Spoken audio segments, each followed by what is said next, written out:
spent my first 15 years trying to get out of the woods because I thought it was horrible. And I spent the next 20 years trying to get back.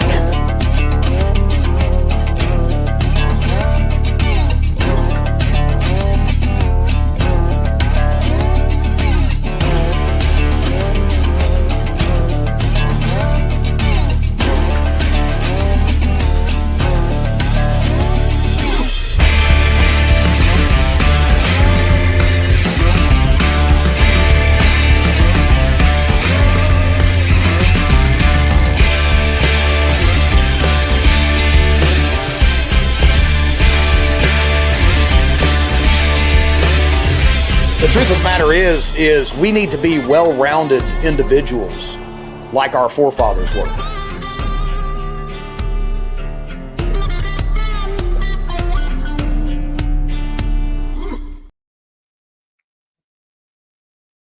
Man, what is up, all of you beautiful folks out there in social media land? Of course, I'm your host, Big T, with Mountain Readiness, coming at you live from the Appalachian Mountain Range. Joe is stuck in traffic, but fear not, because I have this stud muffin right next to me to replace him, Mr. Pete Robertucci.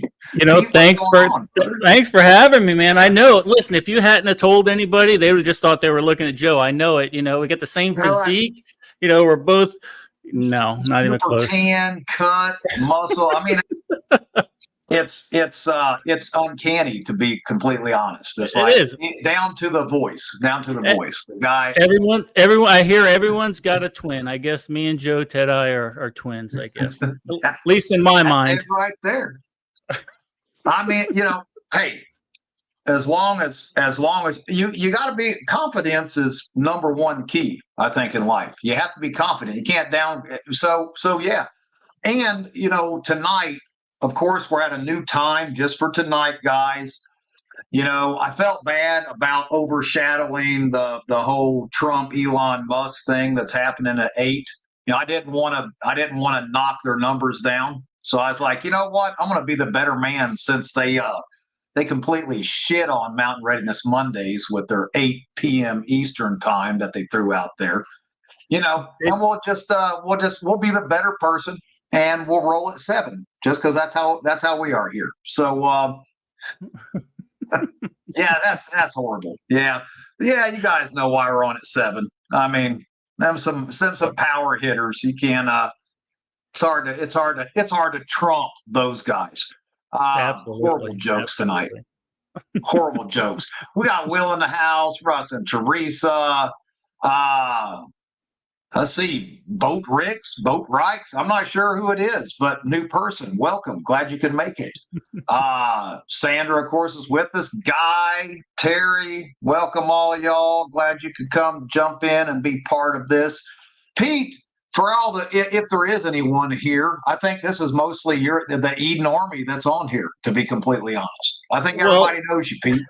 No, I think we're starting to make headway, and of course we're streaming also simulcasting on a platform called Kick, and you got Jeff Johnson over there, Christy's over there, so Denise is over there, Angry Mama's over there. We got a whole bunch so we got people tuning in from all over the spectrum, I think, T. Very cool. I got to get on this Kick thing. And I'm kind of jealous that the Eden Army podcast, your screen is way cooler than mine too. It's like you got all these little bells and whistles going all at the same time. And of course, Russ is with us, and he's back behind the curtain. Russ is basically the Wizard of Oz anymore. The man behind the curtain. Could we really do this kind of stuff without him? I know I certainly couldn't. I know, and he carries the weight. He keeps me out of trouble most of the time, is what he does. So yeah, thank you, Russ. We appreciate you back there in the background. And it keeps you out of trouble, except for last Saturday. No more need be said. Yeah, no comment. We're getting the thumbs up from backstage from Russ. There we go. Raising the roof. But hey, guys, it's been 2 weeks since we jumped on here. Long overdue. I apologize for last Saturday.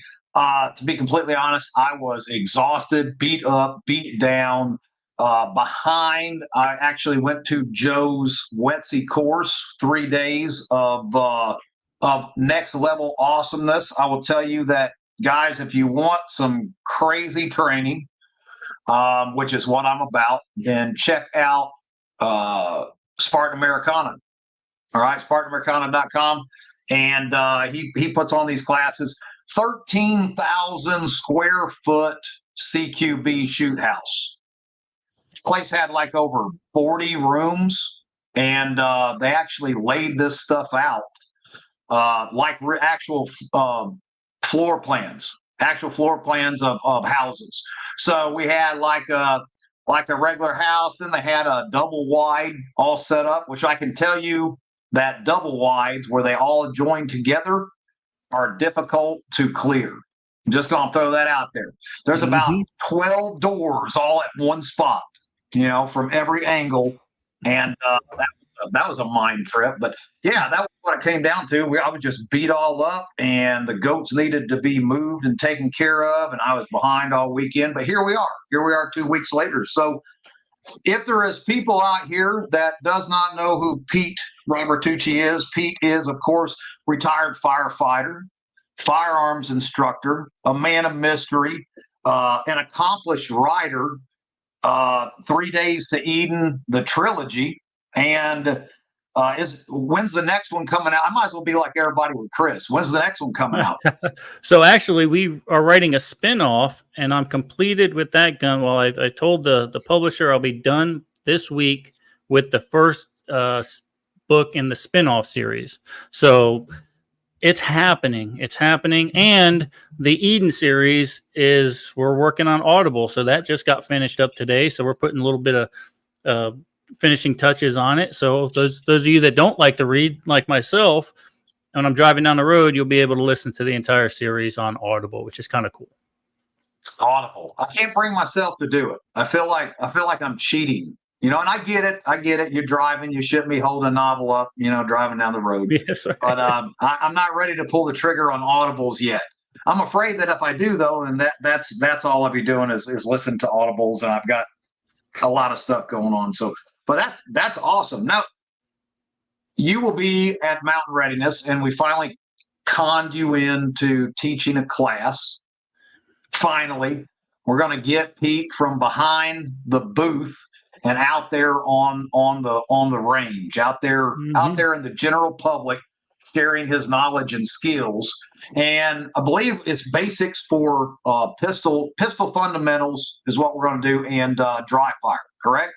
100%. Yeah. So we're going to go through the basics of pistols, developed around the NRA course, but with my own spin on it, using some of the Israeli tactics that I've been trained in. So we're definitely going to do that. It might be a little different than what you guys are used to, but I can tell you that the Israelis do stuff differently because they've been fighting for a long time. I'm not saying it's any better or any worse, just another tool for the toolbox, right?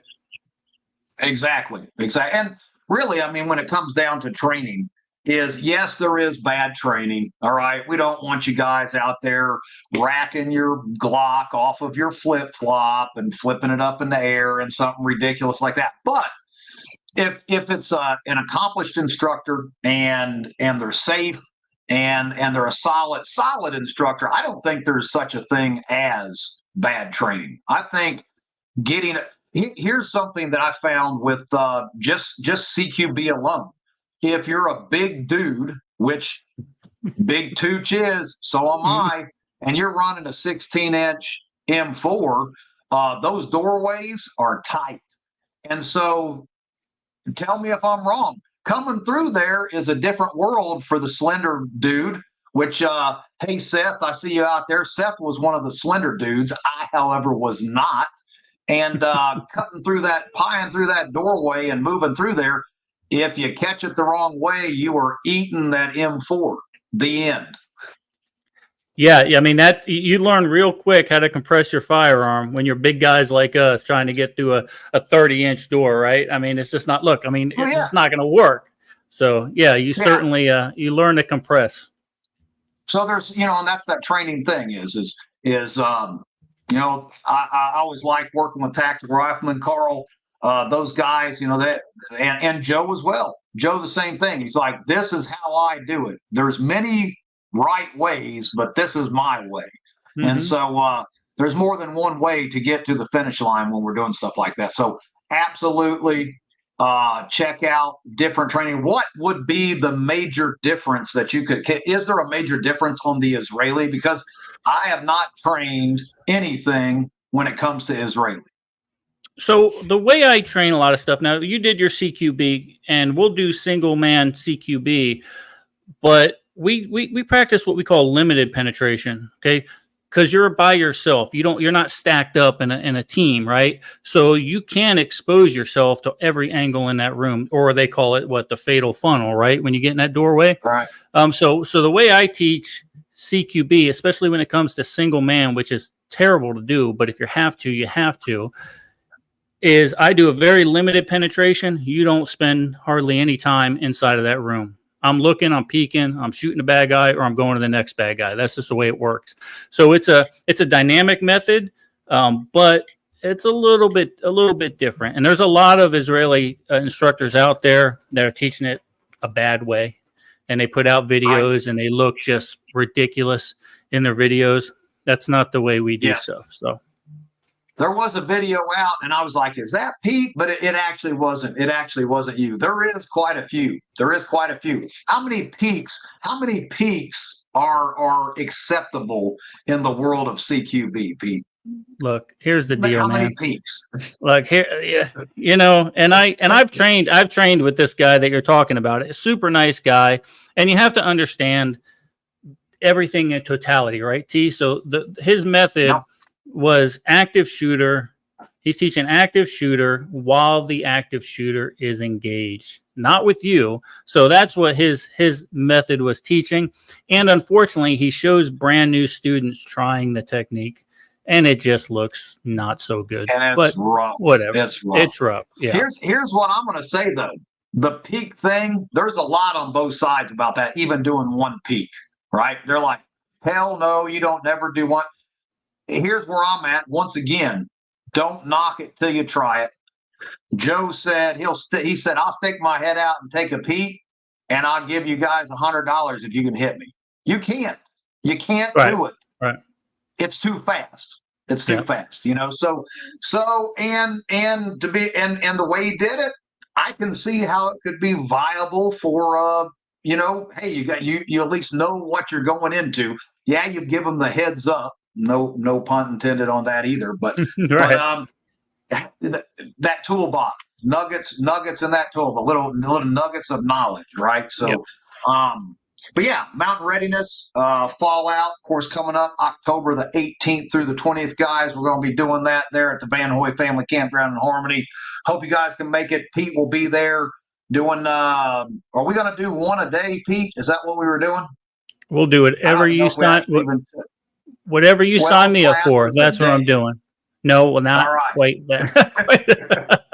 Yeah, one a day. And I'd like to, if we could, I'd like to just do like a ladies only class, get them away from their boyfriends, all their husbands that are, they're experts in their own minds. So let's get them away from them and see how they perform. Because I know I can't teach my wife firearms training. Not going to happen. She's not going to listen. And it's just, it's better off just sending her at tactical rifleman or somewhere else because she's not going to listen to me. That worked out great too with the women's AR class that we did. Here's something else I'm going to throw out to you guys. I am finishing up the video to break it into 2 parts here very soon, within the next couple of weeks.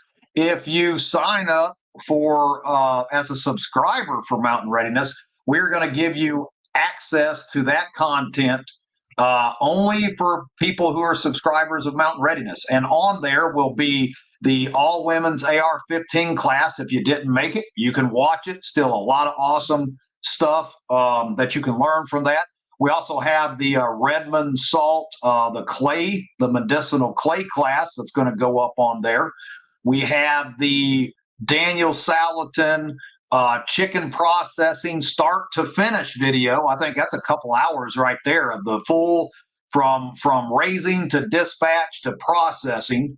And we've got one other one on there. Oh, it was the after hours Q&A that we did, which was pretty interesting. Got into a lot of stuff on that after hours Q&A. So all 4 of those videos will be available to Mountain Readiness subscribers only.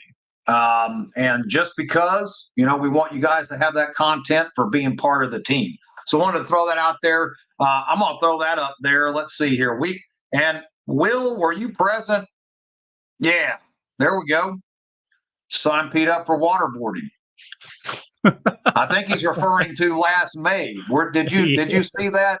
No, I did not. That was you did not. No, I did not. No, I was in bed when all that was going on.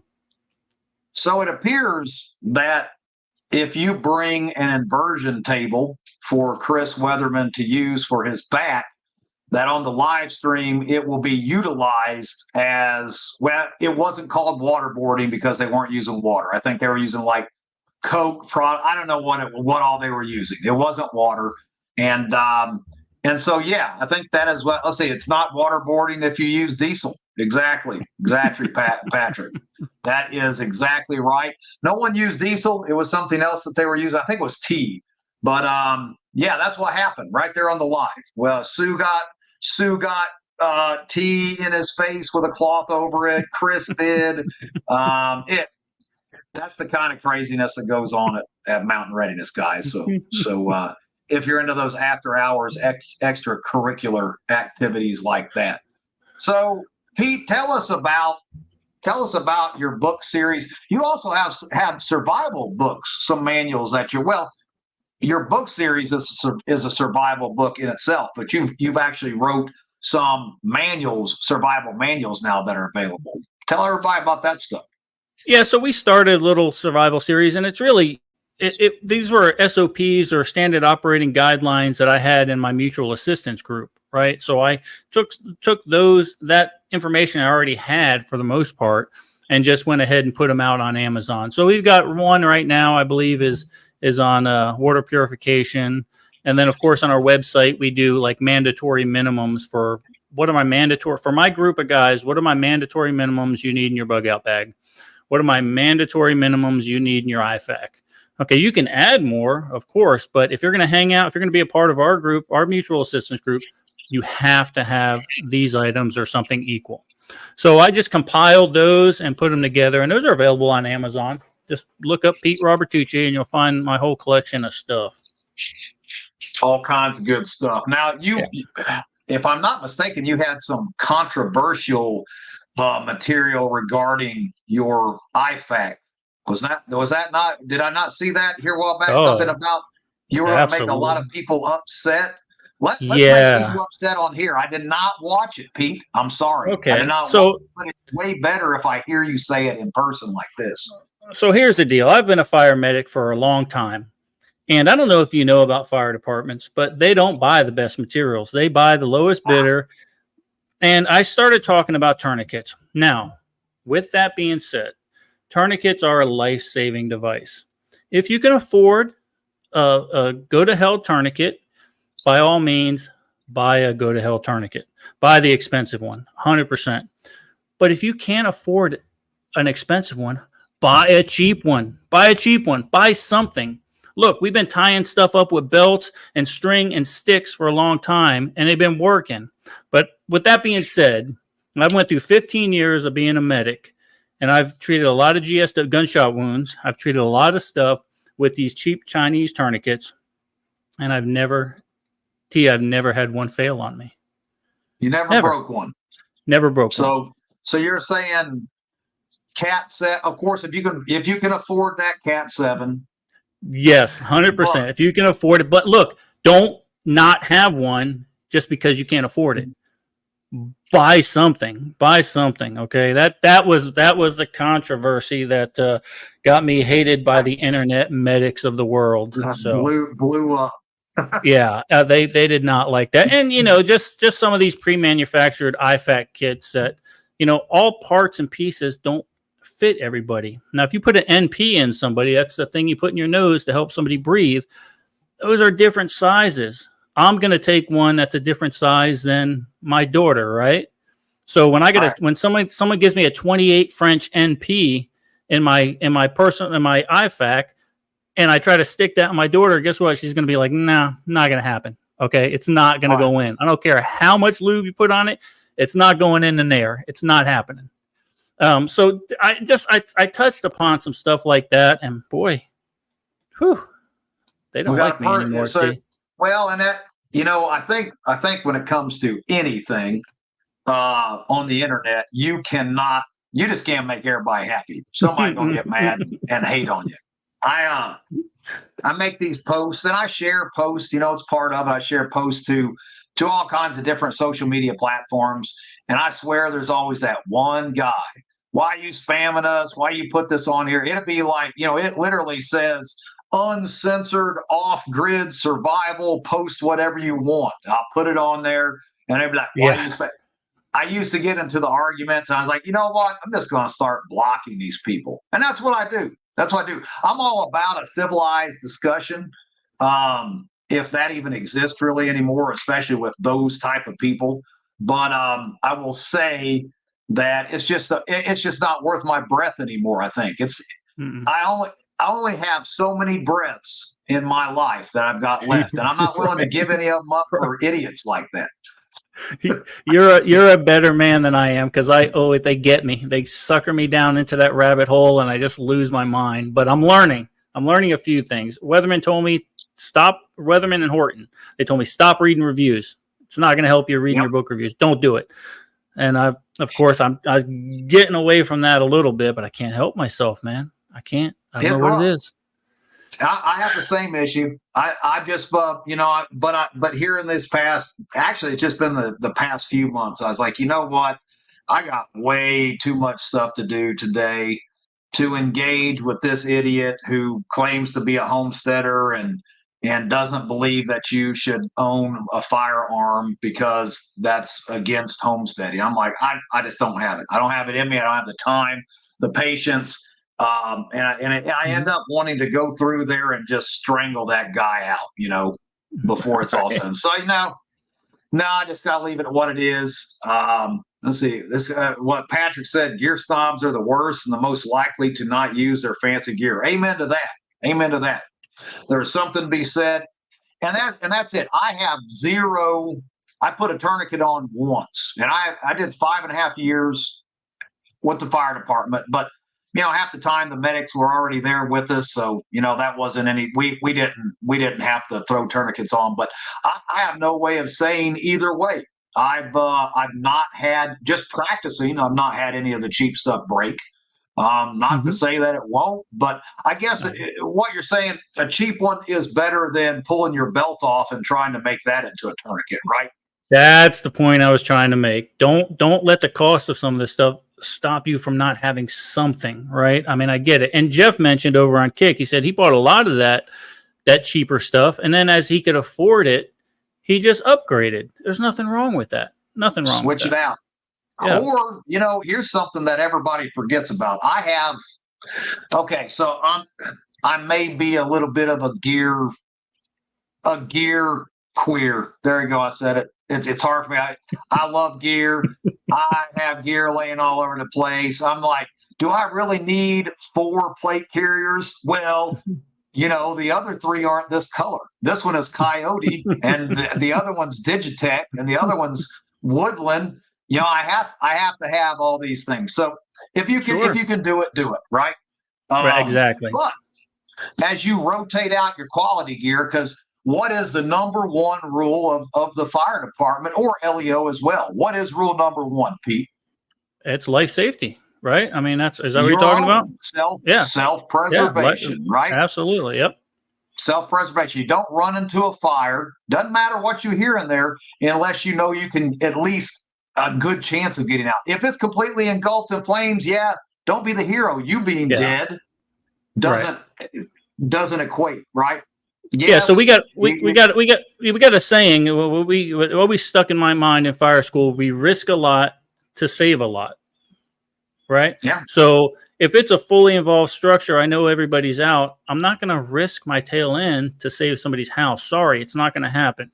It's just not. But if there's a kid crying inside and I think I can get to them, then you risk a lot to save a lot. That was my motto that I always lived by. So all of that gear that you start switching out, I've started utilizing, and yes, you're taking up real estate. There's something to be said about real estate, but I throw it on my back. That's my buddy. That's my buddy pack right there. On the back of my gear, I have a little IFAC for my buddy. Same thing. Maybe you drop you a mag back there. That your buddy takes a spill. He drops all this crap. Can do the same thing with the cheap tourniquets. You upgrade. You get you a nice Cat 7. Throw that on the front because it's all about self-preservation. Got to make sure that you don't die, and then the rest of it, start throwing it in the back, or put it together for your friends. That was something guys were like, well, I already have an IFAC. I'm gonna, hey, to me, there's no such thing as too much gear. Especially when it comes to medical supply, stuff like that. I figure I'm going to have friends if something goes terribly wrong that maybe didn't have the money to get gear like this. Right. And so, right. Well, and the thing about it is, and I had this discussion with my wife when I had a few extra, what we'll call them freedom seed dispensers in the gun cabinet. I tried to tell her, listen, if my guys are 50 miles away from their house, I don't want them to go to their house, get their kit, and then come to the bug out location, right? Let's get everything. The manpower is more important than anything else. I can't watch my back 24 hours a day. So if it's a difference between somebody going back to their house, grabbing their stuff, and then maybe not making it back just come to my place. I got everything you need. Okay. There you have it. That's my thought process. Yeah. No matter what the emergency is, shit hit the fan, bad weather. You guys, the Florida people have experienced some of that with the hurricanes that just went through. Going outside the wire is the worst thing you can do. You're setting yourself up for a bad time, for failure. Don't set yourself up for failure. So no, I agree completely. That's an awesome thing to do. Having that extra gear for your friends, you just never know. And doing CQB this last Saturday, before Saturday, all by your lonesome CQB is dangerous. It's necessary to know it, but if you got a friend, it sure does make a big difference. Yep. And that's why I tell everybody, CQB, single man, worst case scenario. Don't do it if you don't have to. Stay in your room, wait for someone to come in, and then you've got the advantage. Single man CQB it's horrendous. There's no good way to do it. But you take certain aspects of different techniques, and you'll find that you're able to mitigate some of the dangers that are involved in single man CQB. So maybe that's what we'll try to teach over there at Mountain Readiness and Fallout. We'll put up a couple of walls and we'll just give somebody a quick demonstration also. I agree. That'd be great. And it is. It's necessary to know. Is that the prime way to roll? No. But it is one of those necessary things. Luckily, my wife is a CQB hero. She's got way more experience than I do. And she actually volunteered for that stuff. She loves it. She's like, she wanted to be right up front kicking doors. So, but that doesn't work all the time. So, if your significant other can help you, but that's another thing is maybe you can do a little training with couples, just like we had talked about doing here a while back at one of the other events. Do some husband-wife team. What about something like that? How about some husband-wife team stuff, Pete? I have the curriculum for all of it. We can do whatever tickles your fancy down there. So I'm in. Single man and a little husband-wife team, and then we'll break the wives away from the man, and so we can direct a little focus there. But let's see, where was I going with this? The acronym PACE. All of y'all out there in the social media land, is everybody familiar with PACE? Which I was just schooled by Pete that this acronym originally was with comms, right? So PACE being primary, alternate, contingency, and emergency plan 4 layers of preparedness overlapping one another, which I am not even close to having that many layers of depth in my preps, to be completely honest. Not even remotely. So, guys, what's your primary? Oh man, look at this. The Pace Plan System Express. Look at that, man. You guys, I need to bring you on here more often, Pete. Or did was that you or was that Russ in the background? We'll give that one to Russ. That's Russ. Man, he broke it all the way down here. That was even better than what I did. Here, go ahead. Run the show, Pete. Take it from here. But the good thing is, and T, like you were saying earlier, the good thing is, yeah, this was originally set up for a comms, right? But why not apply that to your other preps? Why not? Yeah. This makes good sense. Well, absolutely. And so I got to thinking about this. I was watching, it was actually the gray-bearded Green Beret touched on this. He kind of went down through the whole line about, these layers. And primary, of course, if you can, guys, it's you bug in. You don't hit the road. That to me is my primary plan. You bug in, you have all your stuff right here. Maybe your friends are here, your friends are around you, you've got all that support, you've got all that kind of stuff. But you have to think, with the crazy stuff that goes on in the world, what happens if my bug in turns into my house burns down, right? Now what? That would be horrible right there. You've lost most of your preps, your house is burned, everything is a shamble. Now, if we don't have that alternate, then we're shot in the foot. We're shot in the foot. Now we're out in the cold. We have no preps. We have nothing. And so that alternate to me is going to be super important. We've got to dial that in for worst case scenario. How would you run that? What would you do from there, Pete? As far as something like, so here's the thing, and those guys at Gray Zone, is it Gray Zone, Will, and those guys, they talk about an area assessment, but I take that area assessment from right there in my homestead, right there. First of all, is my homestead a viable defensive position?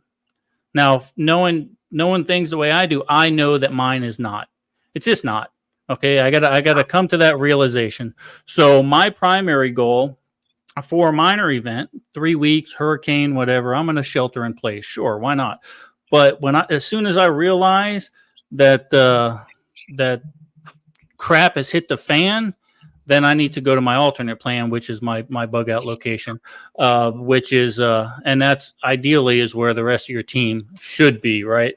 But that's the way I look at as far as bugging in. If you got a house with maybe it's a log cabin, it's got big old logs in it, and they could stop whatever bullets or whatever, certainly that's a defendable position. My Florida cracker house, not going to be that position, so I had to make other arrangements. Right. And then, of course, the contingency plan is maybe you're bugged out. You're getting to that second place, and something happens along the way.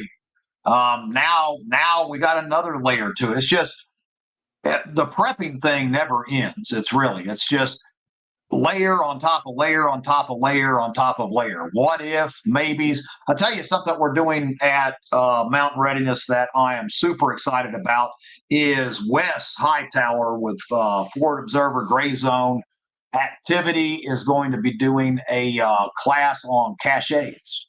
So, which is cool because look here, guys, there's more to just throwing something in a box and throwing it down into the dirt and covering it up. Way more. I actually made a couple boo-boos myself on this. And, you have to take in consideration the depth. Is it above the frost line? Is it below the frost line? What are the contents? Because that creates moisture. What type of material are you using to build your cache? How long is it going to be there? Down to organization and keeping a list of all this kind of stuff and it not getting out, so that you can keep track of it. So that's going to be a class that Wes is going to do that I'm super excited about to be able. And a lot of people don't know Wes, of course, Green Beret, just about ready to retire. And he is, that's what he did, was part of his job was finding and analyzing caches. So, which is pretty awesome to say the least. Yeah. Expert. I'm going to call him an expert because that's what he did for a living. But it would be good. Part of that contingency would be throwing caches along the way, just in case, right? Sure, absolutely. Or maybe your bug out location isn't viable. Do you have a tertiary spot? You know what I mean? It's just, and then do you have enough resources to get to that spot? And that's where the caches come into place. Certainly, 100%. And you say you don't want to bury stuff. I understand people not wanting to bury stuff. If you have the extra money, rent you a little storage locker in between your bug out locations to make sure you got a pair of bolt cutters in case something goes bad, and stage storage lockers. A good friend of mine, Franklin Horton, who'll be at Mountain Readiness, he wrote the Locker 9 series, and that's basically the premise behind that book in particular. So, but you also touched on something else, that organizing your list of what's where is it at, how old is it, list. And on my computer, and I have hard copies, as I named my stuff the Locker 9 materials, and paying a little homage to Franklin. And I have Locker 9, this city, what's in it, how long has it been there, do I need to go rotate the gasoline, what do I need to do? So that it just organization helps a little bit. Huge. Speaking of caches, I got a little bit of gear here. Now this here, check this out, Pete. What do you think about this dude right here? So this is a Gamma. This is the big Gamma. All right. This thing here, this is BPA free. It's got the Gamma seal on top of it. Right. Thing unscrews, airtight, waterproof, the whole bit. Has the seal, rubber seal around the ring, and we have the smaller ones that it's a bucket lid. You can just 55-gallon buckets, and you can just pop that on, and then that Gamma lid unscrews on and off. So it's called a Gamma lid, and I highly recommend them on Amazon. They're not the cheapest, but they are. They're not horrible either, and especially if you're into food storage, you can get you.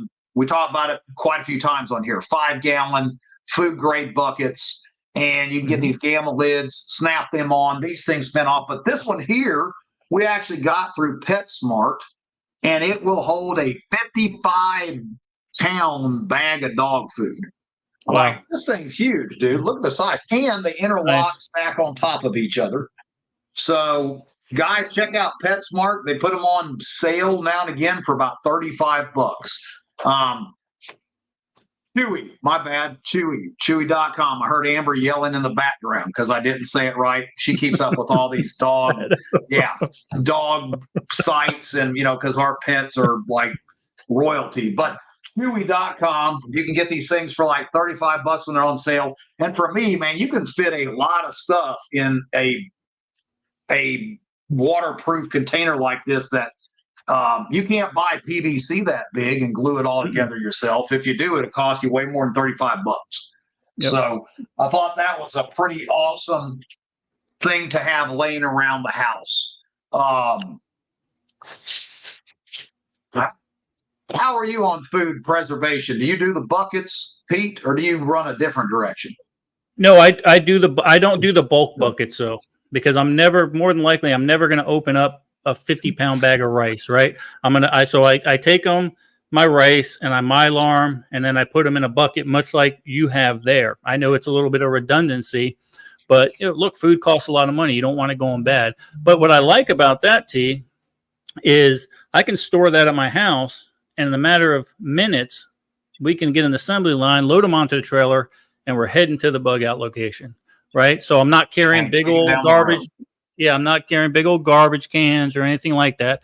I stack those up. I got them labeled. What I do is I go ahead and laminate, take a laminate, sheet of paper, mark exactly what's inside there. I put it in the bucket too, and then I number my buckets 1, 2, 3, 4, 5, go, and so on and so forth. And then that way you load them up, you go, you throw them on an open trailer. You don't have to worry about a closed trailer, and just go, get gone. Love it. Love it. A friend of mine who is currently building a bug out trailer. He's got him a 16-foot trailer, and he's putting solar. He's got solar in this thing, comms. And that way, if he has to hit the road, whether it be worst case scenario, bad weather, whatever it is, he's got everything already set up. Same thing. He's got a lot of these buckets like this, places to put them to where they lock all down to where they don't fall over all over the place. Great idea. I thought it was an awesome idea. And that way you're not toting it around with you all the time. If you have the money, I mean, sky's the limit. But, you can buy a little, 12-foot trailer for under $1,000 anymore. I mean, I've done it. I bought them, and I was like, man, that's a great idea. Just throw yourself together a little bug out trailer that, or just use it for camping, whatever. It's multi-purpose at that point. But man, hi from North Idaho. Nothing wrong with that. Look at that. ID Prepper Gal. Howdy to you. Thanks for joining us. I guarantee you she's not super warm like it is here in North Carolina. Or it could be. I know I was up in Coeur d'Alene. It gets a little warm up there. But let's see what's Patrick saying here. He says you need to label the buckets 1, 2, 3, and 5 so it keeps them. Yeah, I agree. Sure. And then Larry even said too, he picked up some Gamma lids. Awesome, guys. Keep working on those preps. A couple bucks here and there, a little bit at a time. Heidi Prepper Gal said it's 83 degrees this afternoon. So not all of Idaho is cold. Before we talk about any more gear, of course, guys, Pete will be doing some classes at Mountain Readiness. He'll be selling his awesome books and merchandise, which, by the way, I'll look at it just for you. Oh, Pete. Nice. Just for you. Just for you. I wore that. Since I didn't show up for the picture where I was supposed to wear it last May, I'm wearing it tonight just for you. Outstanding. But afterwards, on the 21st and the 22nd, Pete, how many spots do you still have open? 4. We got 4 spots open. 4 spots open, guys. Pete is going to be doing a class at Troy's Gate. He's going to be doing a day of pistol on the range, followed by a full day of Troy's Gate. This is next level training, guys. Knock your socks off. You can't get training like this anywhere else in the whole world except for right here in good old North Carolina with Randy. So let's pop that up and let's check out. Here is Pete running through one of the scenarios at Troy's Gate. Check it out, guys. Remember, he's got 4 more spots. Once these are full, it's a full class. There ain't no more available at this time. So here we go.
Wow. And there we have it. Pete, I wish that video can convey exactly what's going on. I can't show you what's happening on the other side just because it'll give away the scenario a little bit. But your adrenaline will be so. Look, here's the deal. After you get done with each scenario, you have to go sit down and debrief. get it all back down and get to relaxing and stuff like that. So, and it's great that I went through that class because I geared that first day, getting your mindset and then getting the basic pistols, the stuff you need for basic pistol to get through the class. So I'm able to kind of design that to get through that. Because let me tell you this, you can shoot paper targets all day long, but when there's a guy on the other end yelling at you and calling you everything but an American, you think a little bit differently. In other words, he calls you a Democrat. That's what he does. That's what he's doing in the background. And there ain't nothing make you more mad other than putting electric goat fencing up. That makes you pretty mad too. Jeremy Hale, what's up, man? There's no such thing as being late. You just you had other things to do. So but let's see, ID Prepper, she said, absolutely. Go to estate sales. Amazing what you can find. Prepping. Heck yes. So guys, Troy's Gate, and I've talked to Seth. Seth was in the class with me there this last weekend, and we had a great time, man. We had a blast. But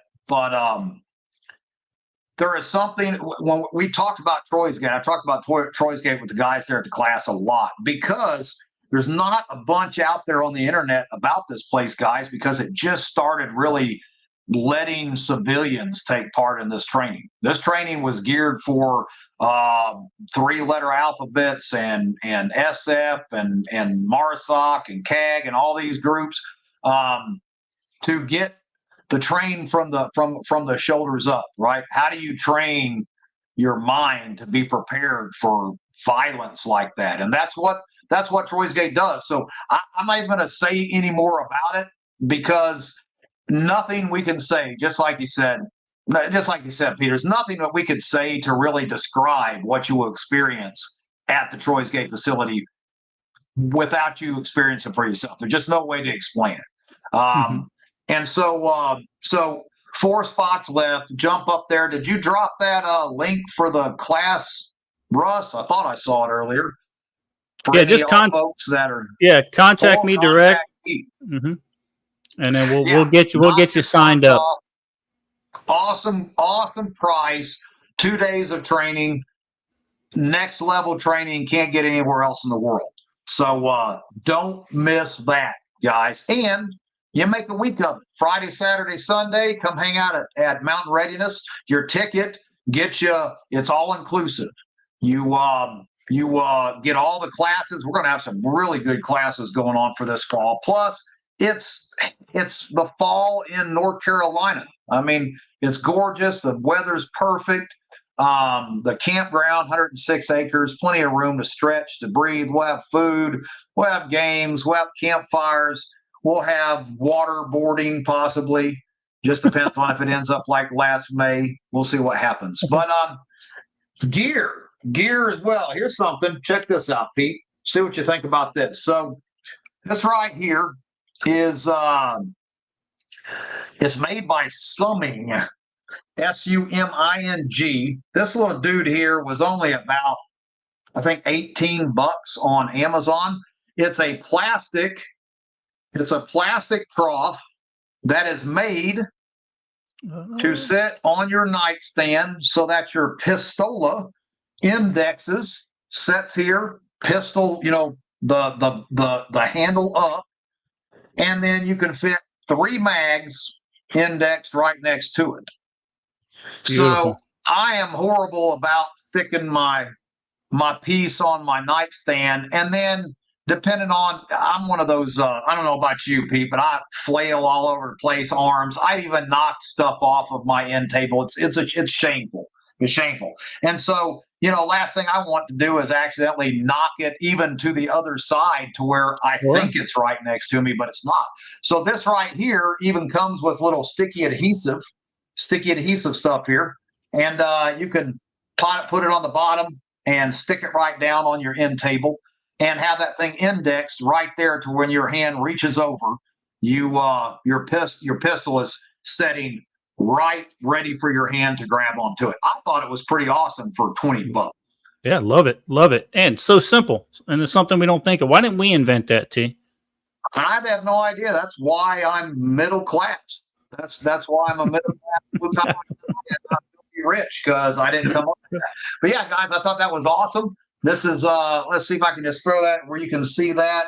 That's the brand. Check it out. It's very well built. Looks like it'll hold up for what I need it to do. I also have metal. I have metal end tables, and so I'm going to put some of that those magnetic tape on the bottom of it. That's way it'll stick, and I can just kind of move it around. But that was some pretty cool gear. And lastly, I'll show. Have you ever heard of Savior Gear, Pete? I have, yes. Savior Equipment. Mm-hmm. So I've kept up with these guys, and just for full transparency, guys, I get nothing out of this. This is literally stuff that I bought because I wanted it, and they ain't giving me a kickback. If there's anybody out there that's from Savior that wants to throw me a bone, though, I will gladly take it. But this is just because I wanted this stuff. And this here, so I was told that I had a problem, Pete. What do you keep your primary and your pistol and everything bedside? I don't. I don't keep my rifle bedside. I do not. I'm not going to even lie to you, but I certainly no. I just have my pistol near the bedside, so hopefully I can get to my primary. That's my mindset there. So this is right back to that pace, right? Primary, right, all the way down to. So this here, check this out, guys. I thought this was pretty awesome. So this is a 3 rifle wall mount, because I was told I have issues because I keep my pistol, plus I keep a shotty, because sometimes you need a shotgun. And then I keep my 5.56 because that's my primary. And then sometimes maybe there's a Tavor up there or whatever. I like an empty space just for something else, But this here, for like $35, I think it was $70. I got 2 of these, one for my side to replace what I've already the crap I've got there. This thing sits here, and not only can you fit 3 rifles in it, it indexes. So if I want it to aim towards my bed, or I want it straight out, or I want it to tilt the other direction, I thought for $35, man, you can't go wrong with that. Super sturdy. Yeah, super sturdy. For all you people who think you need 4 firearms next to your bedside, here you go. There's 3 plus the pistol.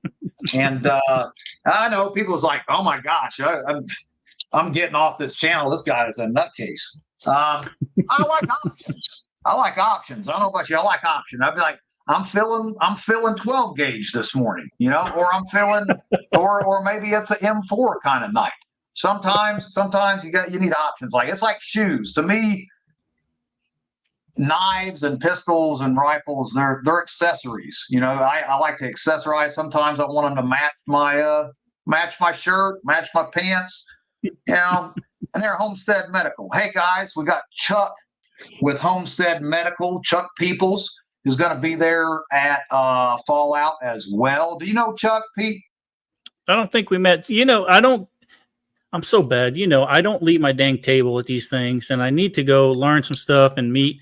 We have a mutual friend, Holly, who tells me, go meet everybody, get their name, get their number. They'll be on your podcast. I can't. I just don't do it. I sit behind my desk and I sign books, and I'm terrible. I'm the worst. I'm the worst marketer ever. That's why I had to get you outside the box, Pete. That's why I was like, hey, Pete, you know what? You need to get away from that table and do something outside of that little cubicle. You got to get outside the cubicle a little bit. That's it. Yeah. The thumbs up from Russ backstage as well. And it really wasn't even a question. It wasn't even a question. He's just like, hey, you're going to teach classes this next go around. I go, okay. Well, no, I presented it as a question, kind of. I was like, hey, Pete, have you ever considered doing a class like at Fallout, like I want you to do, that you're scheduled twice a day, Friday, Saturday, and 1 on Sunday? And he's like, yeah, I guess I could do that. Perfect. All right, good. All right, good. I found something about being a boss, man. I was a supervisor, regional operations director, all the foremen. And there was one thing that I found early on in life when it comes to being a boss man and being a good boss man is you never, ever, ever ask somebody to do something. Because if you give them the option, a lot of times they'll just say no. So I found the best case scenario is you politely tell them what they're going to do. Right. And then you make them think it was their idea, and then they're game on. They're and it's a win-win. It's a win-win. So that's what we did there. But no, Homestead Medical. Chuck Peoples runs Homestead Medical. Great operation. He's done a lot of stuff overseas. He's going to be teaching wound treatment and advanced wound treatment and equipment to use. So there's a part of preps that you can't have enough experience and knowledge and material when it comes to medical, because that's going to be something I think that we were all, no matter what it is, grid down, emergencies, you run up on a car accident, you got to have that medical training. I am definitely needed. So I'm going to try to filter into some of these classes as well, because usually I'm emptying garbage and cleaning toilets and stuff like that. We're going to try to jump outside the box myself. I'm the same way, Pete. I just give you shit, but really, you sat behind the desk and signed books. I scrub toilets. I need to do the same thing. Same thing. So now, going to be fun. Do we have any questions or anything, Russ, that was popped up in this whole thing? I don't think we did. It's just been one of those running each other's mouths. I think we had some starred comments. I don't really see any. Not sure. But, guys, it was good hanging out. We're getting close to the end. Pete, what do you want to close us out with? What about UK? What about UK and social media? We didn't talk about that. What a train wreck. And here's the deal with the UK. And for those of you that are not following with the news, is basically what the UK has gone ahead and said. They said, listen, if you post something bad about us, we're going to extradite you no matter where you're from. And that normally I would say to myself, yeah, okay, whatever. But with this current administration that we had, and God forbid if the next if it keeps on for another 4 years, there's no doubt in my mind that these people would extradite me. Now, if you get the other side and they get the warrant to come arrest Pete, I have faith that my government would say, no, that's not going to happen.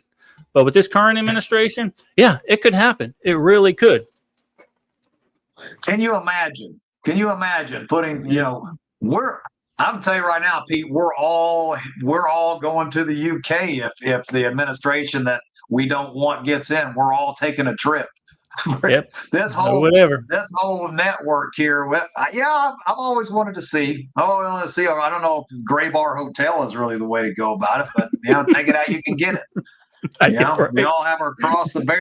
That'd be mine. I'm going to the United Kingdom. I'm going to go over there, and because I'm just not going to stop. I can't do it. Hey, look here, United Kingdom, suck it. Is what it is. Yeah. Not giving it. Come get me. Come get me. But for all you guys, I just watched a video today. Let's see here. Tia is going to sing at Fallout. Maybe. Depends on how big the Whiskey River is. It's possible. If it was like last Saturday that you guys experienced, it's possible that I could sing. I may even tap dance at that point. For those of you that don't know, T does a better Bon Jovi than Bon Jovi does. I'm just going to put that out there right now. I'm just going to put it out there. That's too far with it. I have video to prove it. Let me say that. Just keep that on the load. How much to delete it? Just delete it out. I used to have the hair, up until a couple of years ago, my hair was down to my waist, all the way down to my waist. So had the flowing mane, all that kind of stuff. Insanity. But guys, it's been an hour running our yaps, mainly me running my yap. But it was good to catch up with all you guys out there. All these familiar faces, some that are not familiar. Make sure to like, share, subscribe, ring the bell, do all those things so that the algorithm gods show favor upon us, and do the same for Mr. Pete Robertucci over there at the Eden Army. And check his books out on Amazon, on It was Pete Robert too. What was your email again? He just popped it up there. It's gone. Horrible. P Robert Tucci at yahoo.com. Yeah. Come get some training or just shoot me an email. Tell me how you hate my books, like my books, whatever. I'm pretty good about that stuff. Get him all fired, get him all spun up. Get him all spun up because he's already admitted that it gets under his skin. I wonder, can I delete, if I do a review, can I delete that review, or is once it's on there, it's on there forever?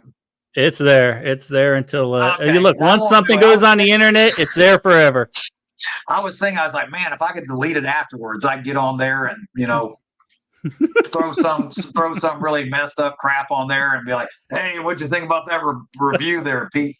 Now, Terry, thanks. Good part. Appreciate you for hanging out, telling us that we did a good job. Sometimes we just stumble through it, but hopefully we helped a few people out. And remember to get with Pete. Class is coming right after Fallout, October the 18th through the 20th. Get on mountainreadiness.com. Get your tickets. It's going to be an awesome time.